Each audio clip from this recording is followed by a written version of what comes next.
Dear students, இந்த இணைப்பு வினை அப்படிங்கிறது கேட்கலாம். கப்ளிங் ரியாக்ஷன் என்னென்னா, பென்சின் டயசோனியம் குளோரைடு C6H5N2Cl. நல்லா ஞாபகம் வச்சுங்க.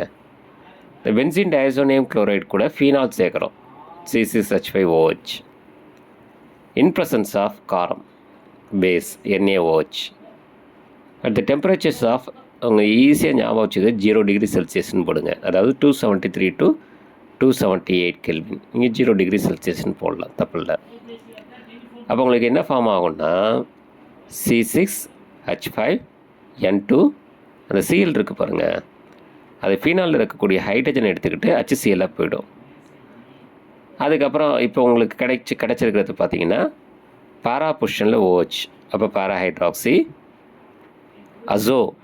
அசோங்கிறது N2-வை குறிக்குது. பென்சீன் அப்படிங்கிறது 2 ஃபினைல் குரூப்பை குறிக்குது. அப்போ இது பேர் பாரா ஹைட்ராக்சி அசோ பென்சீன். ரெட்டும் ஆரஞ்சும் கலந்த மாதிரி சாயம். ஸ்டூடெண்ட்ஸு ஃபீனாலுக்குரிய சோதனை கேட்டாங்கன்னா நீங்கள் இந்த சோதனையை சொல்லலாம்.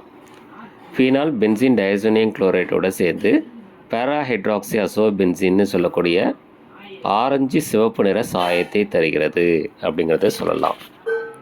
அப்புறம் இன்னொரு பாயிண்ட் வேணும் அப்படின்னா, ஃபீனால் நடுநிலை ஃபெர்ரிக் குளோரைடோட ஊதா நிறத்தை தருகிறது.